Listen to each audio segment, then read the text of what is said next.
Hello. So today we are going to discuss another important topic in the finance syllabus, risk and rates of return. So I'll go through this presentation. It's quite a long presentation, and we will go through the slides, and also whenever necessary, we'll work out the questions. So defining and measuring risk. First of all, we need to know as to what is meant by risk. Risk is the chance that an outcome other than expected will occur. In other words, if something unexpected can occur, then we say that there is a risk.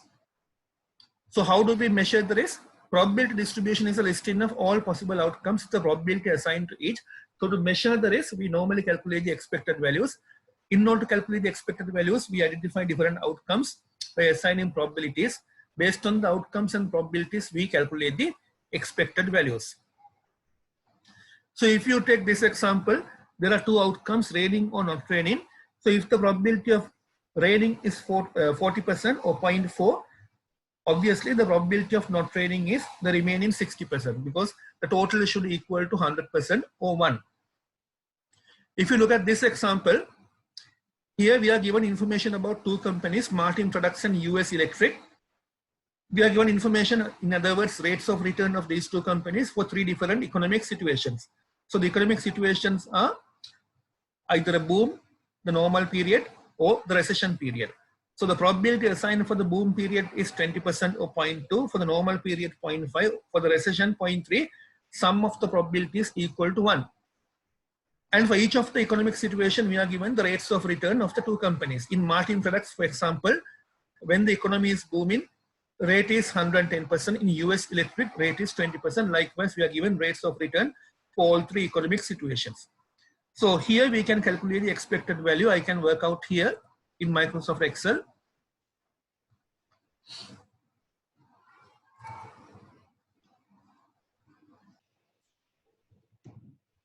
The expected value calculation.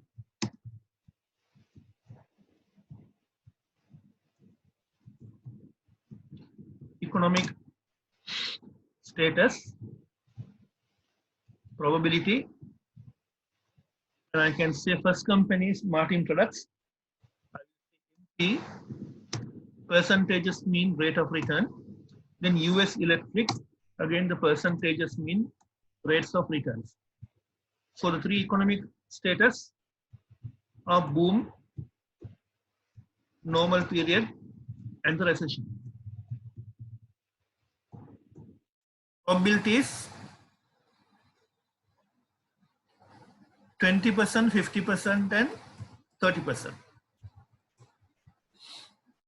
Martin Products, rates of returns 110%, 22%, and minus 60%. In US Electric, 20%, 16%, and 10%. So now I can calculate the expected value of each company. Expected value, let's say, of Martin Products, MP. So how I calculate the expected value of Martin Products? I simply multiply the probability for each economic situation into the rate of return of Martin Products. I can do the same for the other company, US Electric. There again I multiply the rates of return of that company into the probability.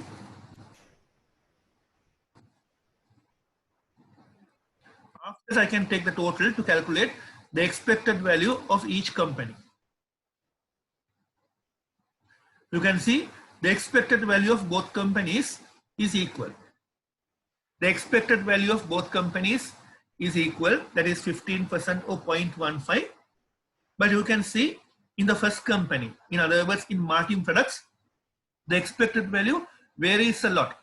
In other words, it varies from 0.22 when the economy is booming to minus 0.18 when economy is going through a recession. Whereas in the other company, in US Electric, when the economy is booming, expected value is 0.04. When the economy is going through a recession, the expected value is 0.03. So in that company, the dispersion is less. But in the other company, Martin Products, the dispersion is high. So this is how we calculate the expected value of a company. Basically, what we do is we multiply each return into the probability.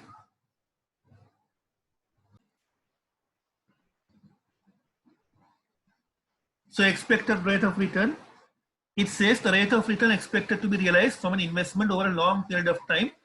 The mean value of the probability distribution, which means the expected value, final expected value for each company, the mean value of the probability distribution of possible returns, the weighted average of the outcome, where the weights are the probabilities. So basically, the formula to calculate the expected return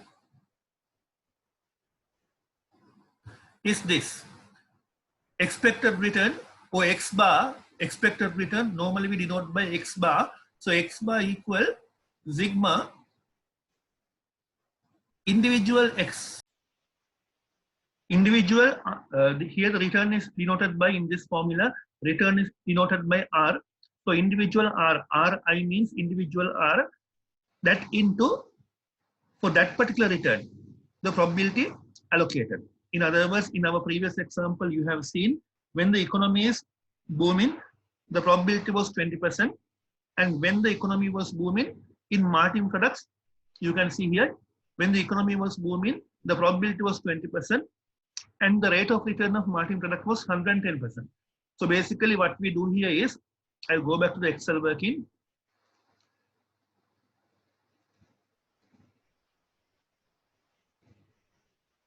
This is what we do. So when calculating the expected return of Martin Products, this is what we had done. Expected return of Martin Products. What we had done is, we had multiplied each return of Martin Products into the probability.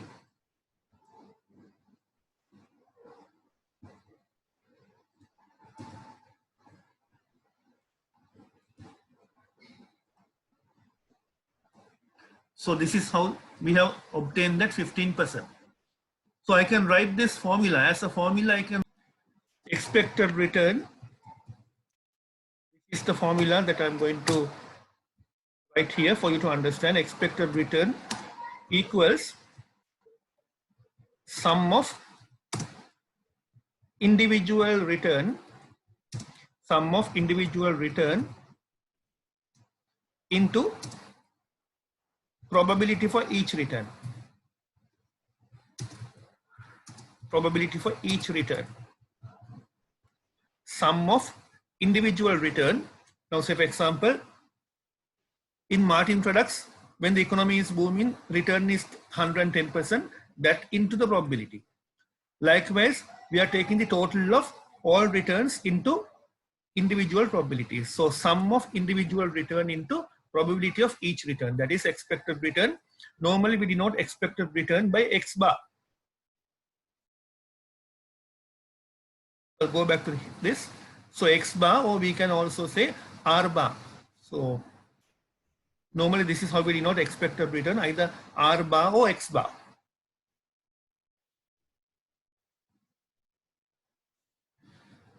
So we can calculate discrete probability distributions where the number of possible outcomes is limited or finite.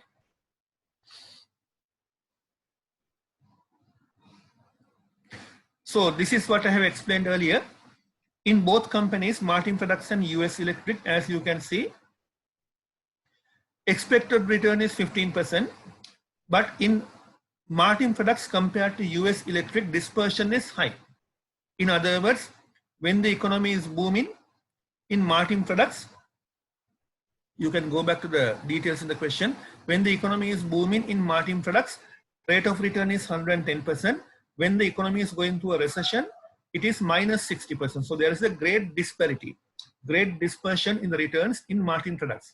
Whereas in the other company, when the economy is booming, it is 20%. Even in a recession, it is 10%. So in US Electric, dispersion is less. So therefore, we can say out of the two companies, Martin Products and US Electric is a company where the dispersion or the risk is less.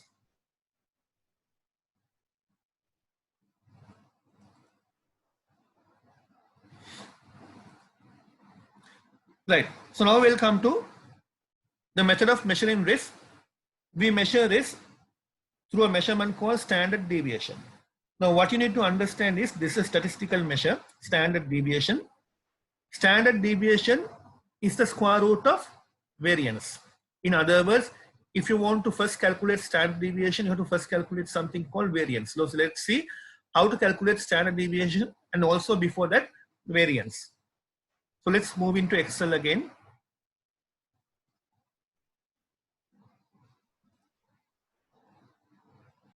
So I'm going to first calculate variance before I calculate the standard deviation. So this is what we do when we calculate the standard deviation. So like the way we have calculated the expected return, we have to start with the three economic situations and the individual probabilities. Economic situation, probability,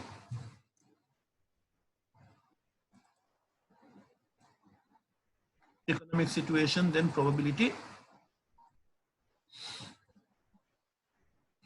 Then we'll first take Martin products, percentages. These are individual R's, individual R's. So there are three situations: boom, normal, and recession. Probabilities also we know, and this also we know.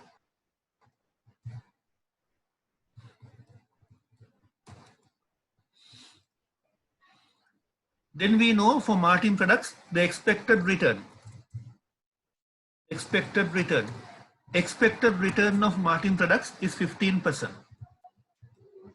So that I'm going to put because it is common for all three individual returns. Then here what I'm going to do is from the individual return, the individual returns are these returns. From the individual returns, I'm going to deduct the expected return. So I'm going to say R minus R bar. So I'll write here R minus expected return. R minus expected return without percentages I'm going to take now 110 minus 15%. Or let's leave the percentages because it is not going to do any harm. So basically what I am doing here is I am taking the difference between the individual return and the expected return. In other words, R minus R bar. Thereafter, this answer that I have obtained, I will multiply by the probability. So basically, R minus expected return multiplied by probability. Multiplied by probability.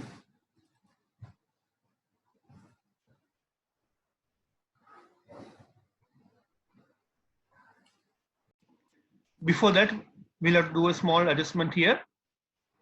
After calculating the difference between the individual return and the expected return, we have to take the square of it.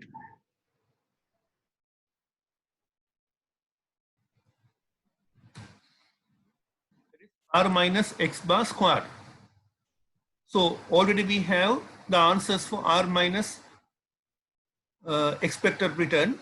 So those answers we need to now square. In other words, 95% this answer to the power of 2. Then this answer to the power of 2. And also this answer to the power of 2. So when you take the power of 2 and when you square each of the previous answers, all the answers will become positive answers. Thereafter, we need to multiply what we have obtained here. These answers, what we have obtained here with the probabilities. With the probabilities. So what we will do is, I'll take the previous answer, R minus expected return, power of 2. That column gives us the previous answer. So this we need to multiply by probability. So when we do that, 0.9025 into the probability is 0.2. Then 0.0049 into 0.5, 0.5625 into 0.3. After getting those values, in order to calculate the variance, we need to take the total. So total would come to 0.3517. 0.3517. This answer is what is called as the variance. This is the variance. Standard deviation is the measurement which denotes risk. So to calculate the standard deviation, we have to calculate the square root of the variance. Square root of the variance that we have calculated. So standard deviation of Martin products is 59.30%. 59.30%. So this is the standard deviation of the first product, Martin products. We can do the same thing for the other product, US Electric. So what we are going to do is, I'm going to copy the same table and apply the details of the other company, US Electric. So here I'm going to change the name of the company. This will be US Electric. So for US Electric, I'm going to take the individual returns or R figures. So for US Electric, individual returns are 20%, 16%, and 10%. 20%, 16%, 10%. Expected return of that company also we know 15%. That doesn't change.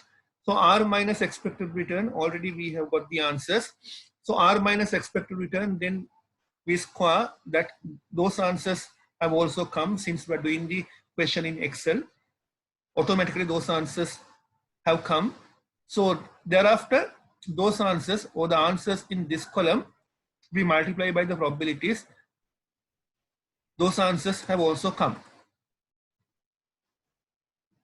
Then when we take the total, we get the variance. So variance in that company is 0.0013. Again, we can calculate the standard deviation by using the formulas. Standard deviation is the square root of variance. So variance is 0.0013. Standard deviation is the square root of the variance. Therefore, the answer is going to be 3.61%. In US Electric, standard deviation is less than 4%, 3.61%.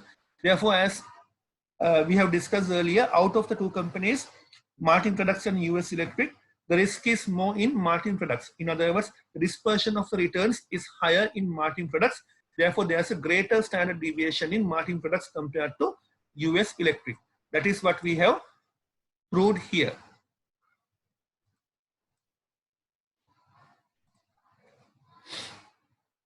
I'll demarcate the two companies. This is Martin Products. Calculation of standard deviation of the Martin Products. This is US Electric. Now we can check these answers with the presentation. I'll take you back to the presentation. So if you look at the answer given for Martin Products in the presentation, they have only calculated for Martin Products. So in the Martin Products calculation that is given in the presentation, you will see they have also come with the same standard deviation, 59.3% for Martin Products. So basically I have worked out and shown you as to how to calculate the standard deviation when you're working out a question. So the same steps, these are the steps you have to follow. First, you have to calculate the variance. Thereafter, you have to take the square root of the variance in order to calculate the standard deviation. So they have only done it for Martin Products. In the Martin Products, standard deviation is 59.3%. In the other company, standard deviation is 3.61%. So out of the two companies, in US Electric, the risk is lower. The risk is lower, but it is giving the same return as Martin Products. So therefore, out of the two companies, if a potential investor wants to select one out of the two companies, he should select US Electric because it is giving the same return at a lower risk.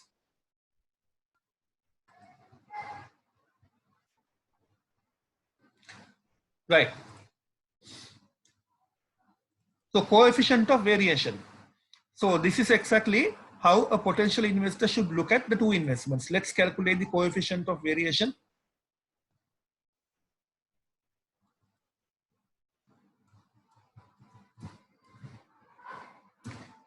Coefficient of variation.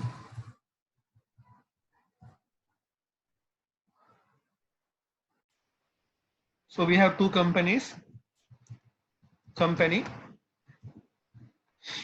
and for each company we have calculated the expected return and the standard deviation.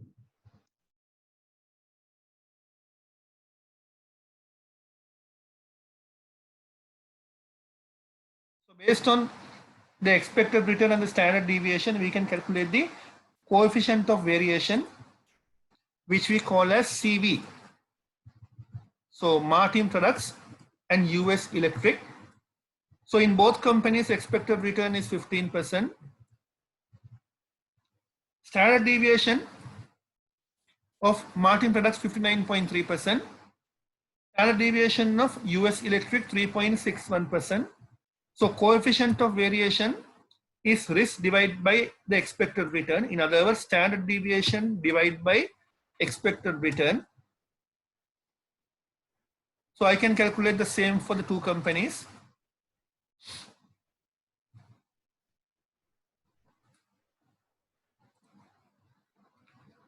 Remove the percentage. So basically, coefficient of variation of Martin Products is nearly 4 times.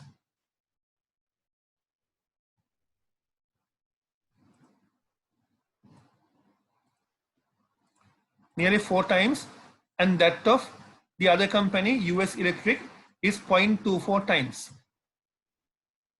Therefore, you can see the risk for 1% of return is higher in Martin Products compared to US Electric.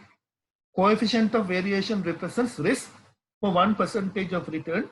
So risk for 1% of return is higher in Martin Products compared to US Electric. So a rational investor should select, if he wants to invest out of the two companies, US Electric, if the objective is to minimize the risk. So I'll take you back to the presentation. You can see coefficient of variation, standardized measure of risk per unit of return. As I told you, it measures risk per 1 unit of return calculated as the standard deviation divided by the expected return. Useful where investments differ in risk and expected returns. Right. Okay, what is meant by risk aversion? We have heard about it, but what is meant by risk aversion? Risk averse investors require higher rates of return to invest in higher risk of securities. So risk averse investors are those who want to invest in higher risk securities only if those securities are giving a higher rate of return. In other words, they will invest in higher risk securities provided those securities are giving a higher rate of return. Risk premium. Risk premium is the risk return, is the premium required by investors if they want to undertake in risky investments. So we can read what is given here. The portion of the expected return that can be attributed to the additional risk of an investment. In other words, for undertaking an additional risky investment, for undertaking an additional risk, the premium required by the investors. The difference between the expected rate of return on a given risky asset and that on a less risky asset. So risk premium can also be defined as the difference between the expected rate of return of a risky asset and of a less risky asset. You can see the risk return relationship from this diagram. What this diagram says is the increase in the required rate of return when the risk increases.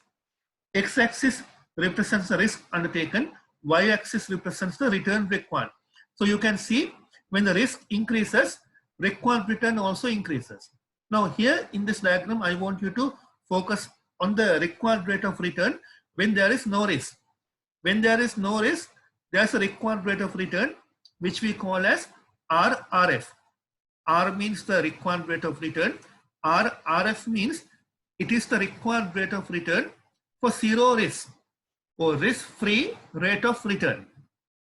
In other words, this is the return required by investors even if there is no risk in the investments. So we are starting with that required rate of return, and when the risk increases, you can see when the risk increases, this line gradually increases. In other words, when there is no risk, there's a particular rate of return investors are requiring, that is called as the risk-free rate of return. Starting with that, when risk increases, gradually the required return increases. So that is something very important that you need to understand.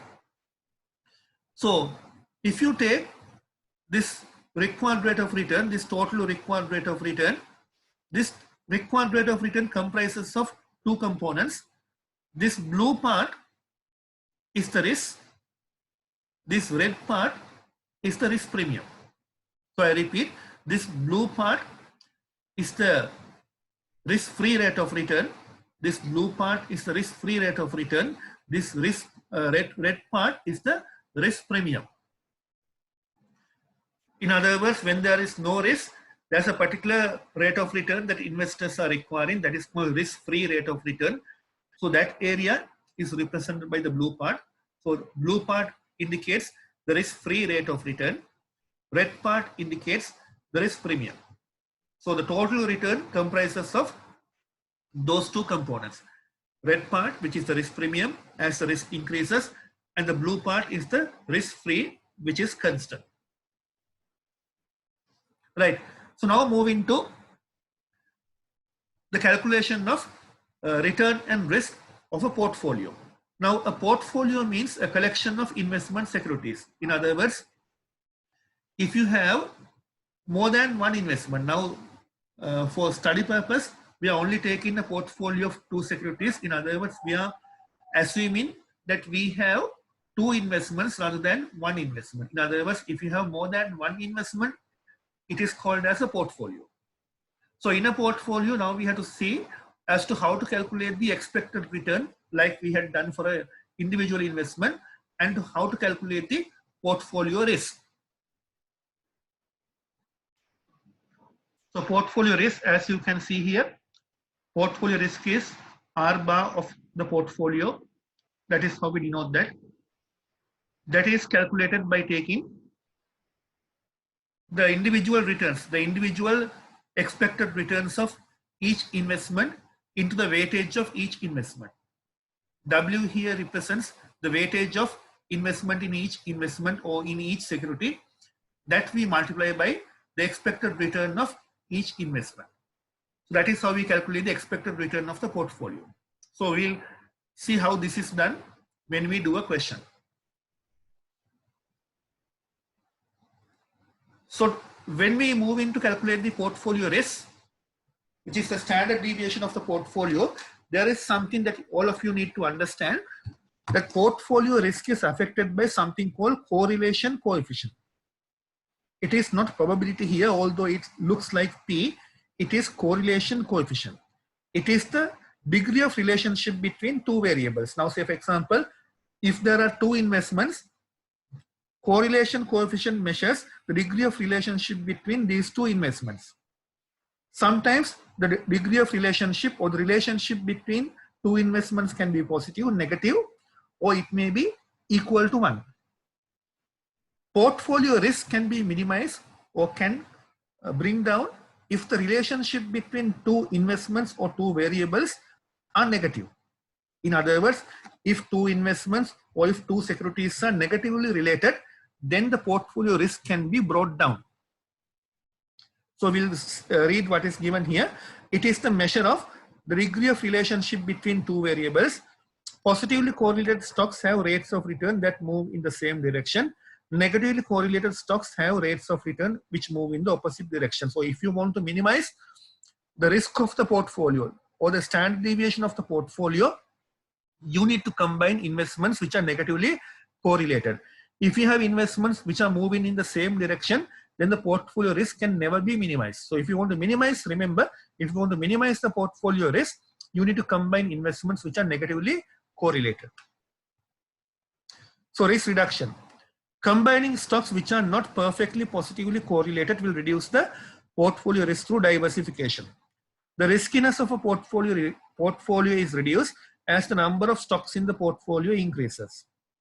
The smaller the positive correlation, this is what I mentioned earlier, the smaller the positive correlation, so, or if it is negative, the greater the reduction of risk from adding another investment. In other words, if there is a negative relationship or if there is a lower positive relationship between two investments, then of course you can minimize the total risk of the portfolio.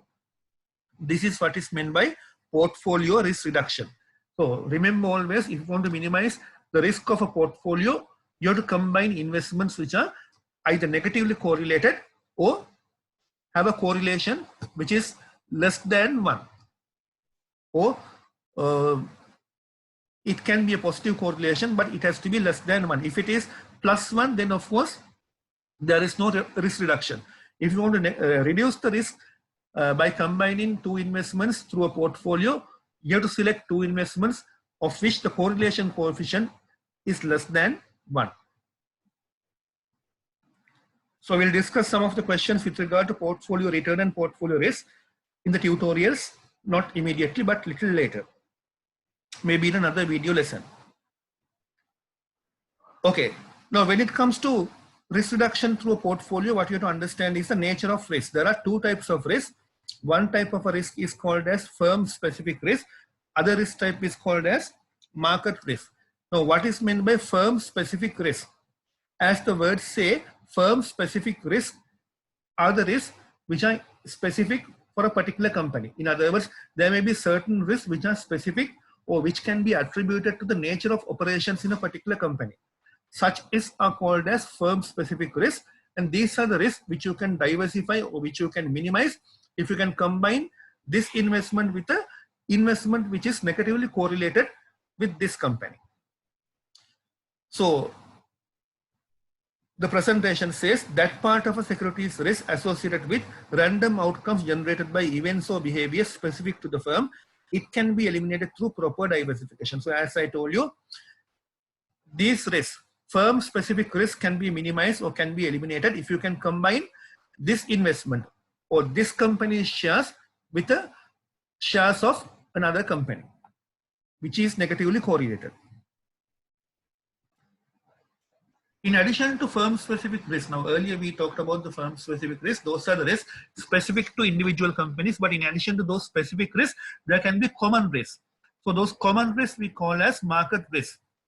So that part of a securities risk which cannot be eliminated through diversification because it is associated with economic or market factors that systematically affect most firms. Which, in other words, market risk is also called as the systematic risk. It is because these risks are arising due to economic factors or market factors which are common to all companies in a particular industry or in a particular market. So by combining with another company, you cannot eliminate market risk. By combining with another company, you can only eliminate firm specific risk. That is something that you need to carefully understand. Relevant risk. So although there are two risks, we know one risk can be eliminated. There's another risk which cannot be eliminated. Therefore, when it comes to risk elimination, what matters to most of the companies or for most of the portfolio managers is the elimination of firm specific risk. The risk of a security which cannot be diversified away is the market risk. This reflects the security's contribution to the risk of the portfolio. So as we have discussed, out of the two risks, market risk cannot be diversified.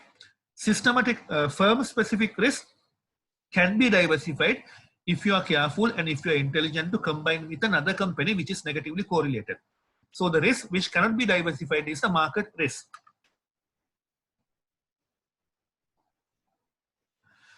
Beta coefficient, another important topic.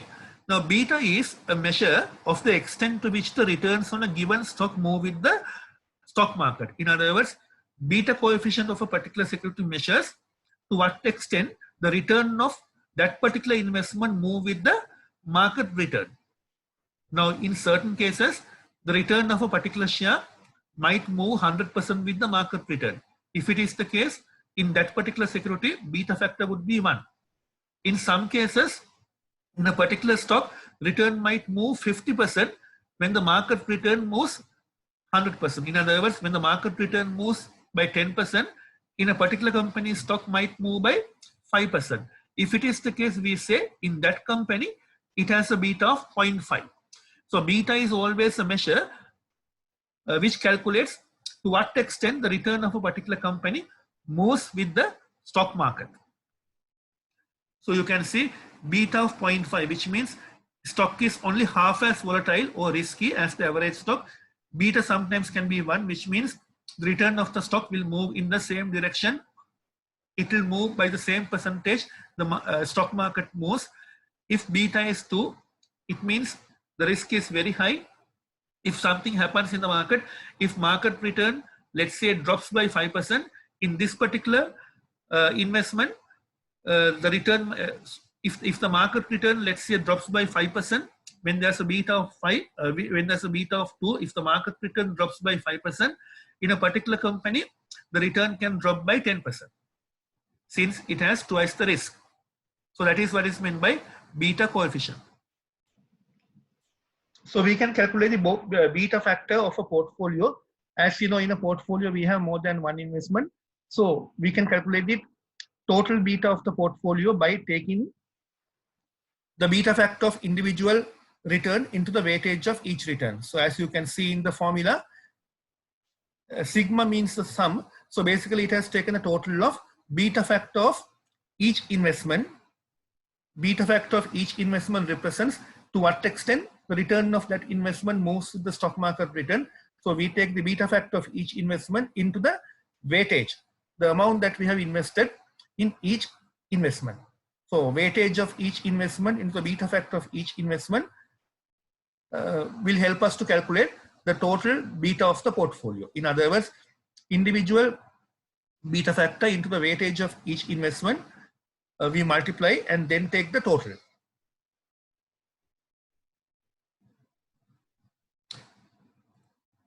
So risk premium. Risk premium, earlier also in the graph we have looked at, risk premium is the additional return required by investors for undertaking additional risk. So risk premium, if you look at this formula or if you look at these details, treasury bond yield. Now normally treasury bond yield is the risk-free rate, that is the required return when the risk is 0. So treasury bond yield is 5%. Stock market return is 11%, which means if in a particular stock required return is 11%, whereas risk-free rate is 5%, it means risk premium is 6%. In other words, the additional 6% is for undertaking an additional risk. So risk premium for a stock. Now, if in a particular stock, if in a particular investment or if in a particular stock, beta factor is 0.5, if the market risk premium is 6%, now I'll explain this calculation. Market risk premium, in other words, in the stock market, if the risk premium for undertaking additional risk is 6%, and in a particular security, beta factor is 0.5, then the risk premium for that security is 3%. I repeat, in a particular security, assuming a beta factor of 0.5, if the risk premium for the entire market, in other words, risk premium of the market is 6%, and in another security, beta factor is 0.5, then in that security, individual risk premium is 3%. That is what is explained here. Security market line. Security market line is the same thing we have looked at earlier, but I will explain that again. Security market line basically shows, it is a line, it basically shows the relationship between risk as measured by beta and the required rate of return. In other words, earlier we have looked at, depending on the individual beta factor, how in that company's risk premium changes. So basically security market line shows exactly the same thing. It shows when a particular company's beta factor changes as to what will happen to that company's required rate of return. So we can see it here from the calculation of the security market line. So security market line equals, now if we take the required rate of return of a company called J, so security market line or required rate of return of company J equals RRF, that is the risk-free rate of return. I told you risk-free rate of return is the rate of return when the risk is zero. So RRF plus market risk premium, earlier we have looked at, into the beta factor of company J. So J is the company. In company J, beta factor, you can see here, in company J, beta factor is 0.5. Market risk premium is 6%, that is 11% minus 5%.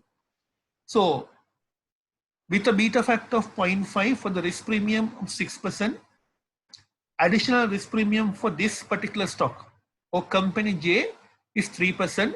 At 3% we add into the risk-free rate of return in order to calculate the required rate of return of company J. So I repeat that. In order to calculate the required rate of return of company J, what we are doing is we take two components. One component is the risk-free rate of return. As I told you, when we calculate the required rate of return, it has two parts. One part is called risk-free rate of return. Other part is called the risk premium. So risk-free rate of return, that does not change. It is 5%. Risk premium of a particular security depends on its beta factor. So in this company called company J, beta factor is 0.5. We know the market risk premium is 6%. So with a market risk premium of 6% for the beta factor of 0.5, the risk premium of this company is 3%, which we add to the normal risk-free rate, that is 5%. Therefore, the total required rate of return of this particular company or company J is 8%. So this is what is meant by security market line. You can see it here from the graph also. So this is similar to the previous graph. So when there is no risk, this is the risk-free rate of return. So when the risk increases, risk is measured by the beta factor of a particular investment. So when the risk increases, risk premium increases. Therefore, this is the security market line of the investment. When there is no risk, required rate of return is the risk-free rate of return, that is here 5%. When the risk gradually increases, required return increases. So this pink color part is the risk premium, blue color part is the risk-free. So you can see starting with 5%, that is a risk-free required rate of return. When the risk increases, required return gradually increases. So this red line is what is called as the security market line. This pink part is the risk premium. Okay, impact of inflation. Now what will happen to the required rate of return when there is an inflation? So when there's an inflation, basically the entire security market line shifts. In other words, if there's an inflation, security market line shifts to the left. You can see it from here. The red line is the security market line without inflation. The green line is the security market line with an inflation of 2%. So with an inflation of 2%, you can see here, risk-free rate has increased from 5% to 7%. In other words, without inflation, risk-free rate of return is 5%. With the inflation of 2%, risk-free rate has increased to 7%. In other words, security market line has shifted by 2% to the left. So this is the impact of inflation to security market line. Risk aversion. So risk aversion, earlier also we have defined risk aversion is the undertaking of risk provided that there is a greater return. So when there is a risk aversion or when there are investors who are willing to undertake investments provided those investments generate additional returns, let's see what will happen to the security market line. So we can read here, slope of the SML reflects the extent to which investors are averse to risk. An increase in the risk aversion increases the risk premium, which in turn increases the slope. So basically, if there are risk averse investors, what will happen to the slope of the SML is it will get steeper. As you can see from here, the red line is the normal SML, but if there are risk averse investors, they will want a higher risk premium for each risk that they are undertaking. So the slope of the SML will now be steeper, as you can see in the blue line. But what you have to understand here is the starting point in both lines is same since there is no inflation. Here we don't talk about inflation, there is no inflation. So the starting point is same. Only difference is because of the risk aversion, the new SML or the risk averse SML will have a steeper slope. So beta factor, the factors which affect the beta factor, or the influential factors that affect the beta factor: composition of the assets of a company, use of debt financing, competition, level of competition in the market, expiration of patents, copyrights, etc. So these are certain things, assets as well as liabilities, that can affect the risk of a particular security. Any change in the required return, either due to change in beta or due to expected inflation, affect the stock price. So because of any of these changes, if the required return of a particular investment changes, that will affect the share price. So capital asset pricing model is the earlier formula that we have looked at. In other words, security market line formula, which says the required return of a particular investment is equal to risk-free rate of return plus the beta factor of the investment into market risk premium. That is what is meant by capital asset pricing model. So that capital asset pricing model is based on expected conditions. It is based on only historical data. As conditions change, future volatility may differ from past volatility. We know conditions can sometimes change, so past might not repeat exactly in the future. Estimates are subject to error. So these are some of the things that you have to keep in mind when you are using the capital asset pricing model in order to calculate the required rate of return, which is also called as the formula of the security market line. So the stock market equilibrium. Stock market equilibrium is a situation where the expected rate of return of an investment is equal to the actual rate of return. Now, if we take this company as company J, you can see what is given here. R bar of J means the expected rate of return for company J. If it is equal to the actual rate of return of company J, we are calling it as a stock market equilibrium.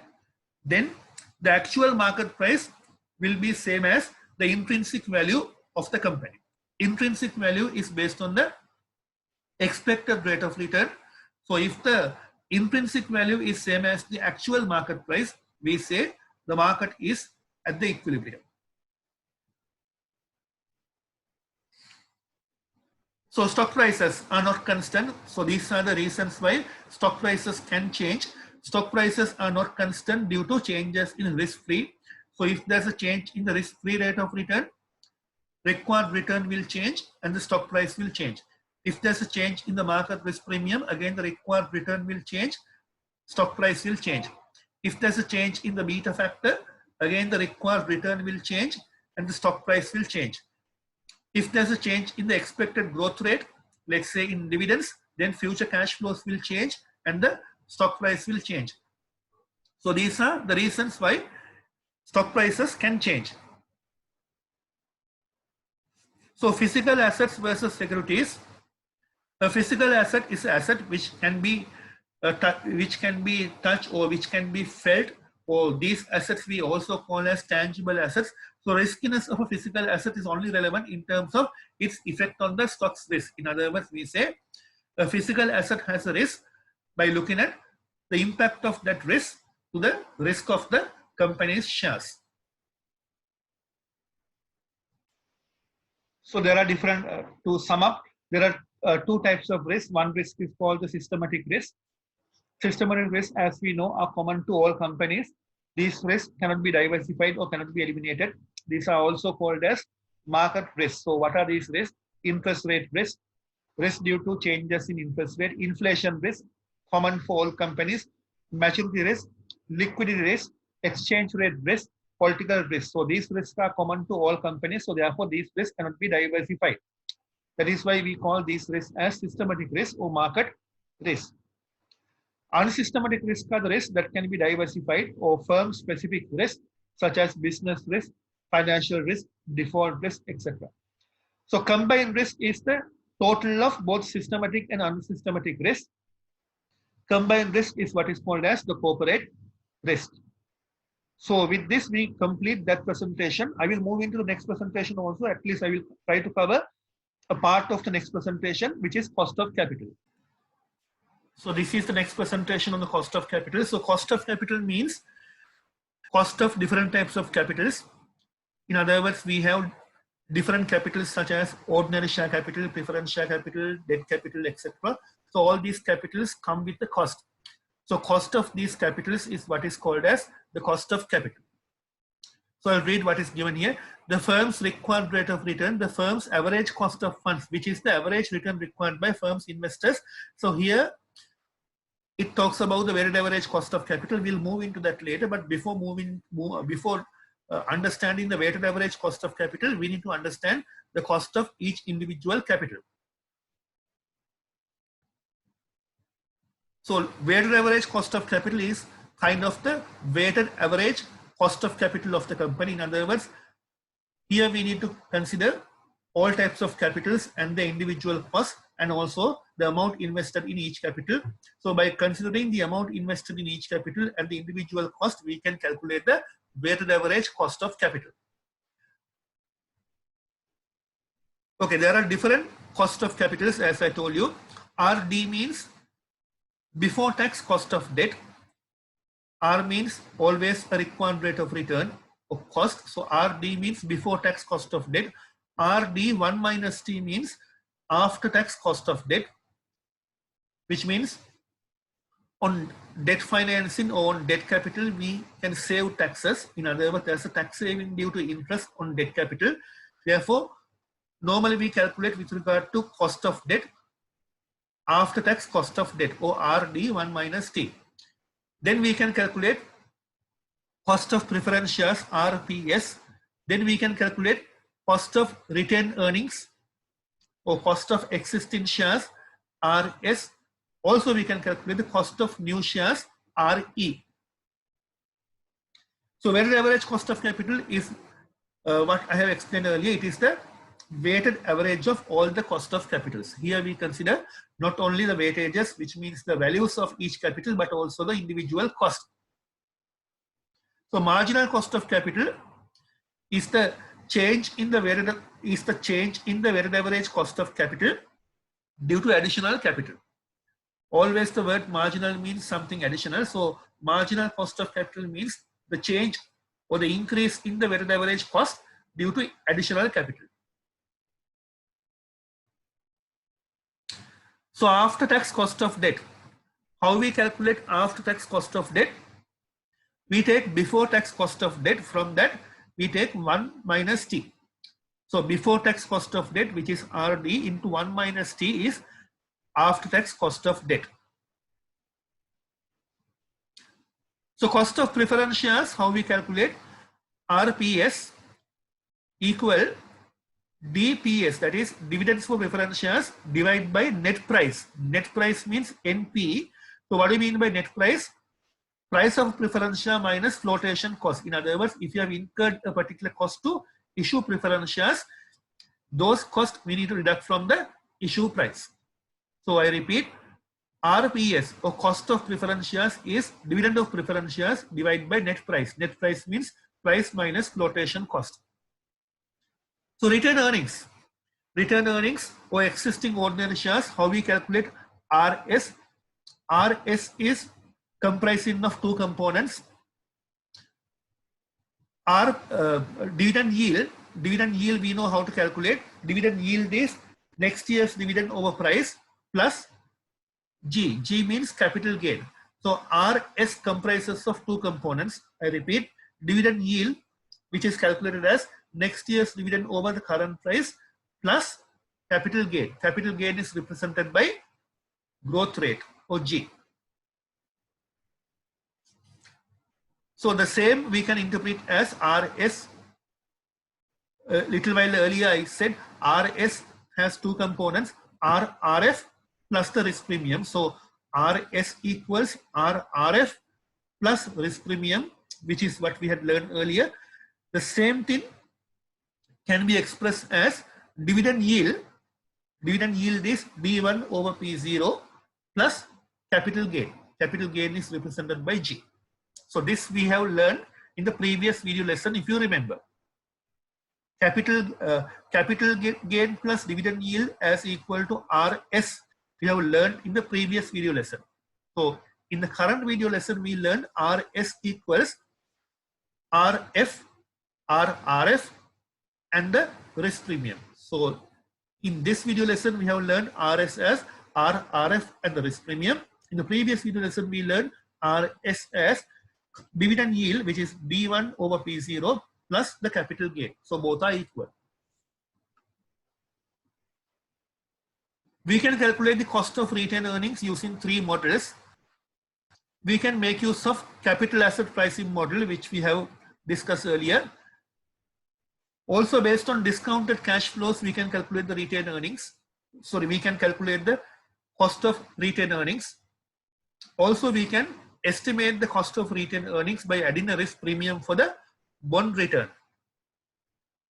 So CAPM approach, which we had discussed earlier, capital asset pricing model approach or CAPM approach to calculate the required rate of return of ordinary shares. It comprises of two parts, RRF, that is the risk-free rate of return, plus the risk premium. Risk premium, how we calculate? We take the individual company's beta factor multiplied by risk premium of the market. So risk premium of the market is market return RM minus RRF. So I repeat, required rate of return of ordinary shares has two components. One part is called risk-free rate of return, that is RRF. To that we are adding the risk premium due to the beta factor. So beta factor of the investment we multiply by risk premium of the market. Risk premium of the market is the difference between market return and the risk-free rate of return. So that is what is meant by capital asset pricing model formula. Then we can calculate the required rate of return of ordinary shares based on what we had discussed in the previous video lesson. Required rate of return of ordinary shares is equal to dividend yield, that is D1 over P0 and the capital gain. So required rate of return of ordinary shares is equal, I repeat, to dividend yield and the capital gain. The dividend yield, how we calculate? D1 over P0. Capital gain, how we calculate, or capital gain, how we denote as G. So this is the second way of calculating the required rate of return of ordinary shares. The third way, which is only an estimate, we can add a risk premium to the bond yield. In other words, after calculating the bond yield, to that we can add a ballpark figure in order to calculate the required rate of return of equity. So I repeat, to calculate the required rate of return of existing shares, we can apply three valuation models. First method is the CAPM formula, capital asset pricing model formula. In the CAPM formula, required rate of return of ordinary shares has two components, risk-free rate of return, RRF, and the risk premium from the beta factor. So risk premium from the beta factor, how we calculate? We take the beta factor of the investment multiplied by risk premium from the market. Then we can calculate the required rate of return using the second method, that is by using the discounted cash flows. So based on discounted cash flows, required rate of return of ordinary shares, existing ordinary shares, again has two components, dividend yield and the capital gain. So dividend yield we calculate by dividing next year's dividend by current price. Capital gain we represent by G. Then we can have a ballpark estimate of required rate of return of ordinary shares, where we add risk premium to the bond yield. So these are the three ways in which you can calculate the required rate of return of ordinary shares. So required rate of return of new shares or cost of new shares is something similar to the calculation of required rate of return of preference shares. So here we take next year's dividend. Next year's dividend is D1, that we divide by current price after deducting flotation cost. So like in the calculation of required return of preference shares, here also we take the net price. In other words, we take next year's dividend divided by net price. To that we are adding the capital gain. So this is how we calculate the required return of a new share. Or when we are issuing new shares, this is how we calculate the required rate of return. So with this, I will conclude today's video discussion. So here we discussed two important lessons: risk and return of an individual investment as well as of a portfolio. And thereafter we had discussed certain important concepts such as capital asset pricing model, different types of risk, secondary market line, etc. After that, we came to the discussion of cost of capitals, where I had discussed so far the definition of individual cost of capitals and the calculation of individual cost. So with this, we will conclude this video lesson. Thank you very much.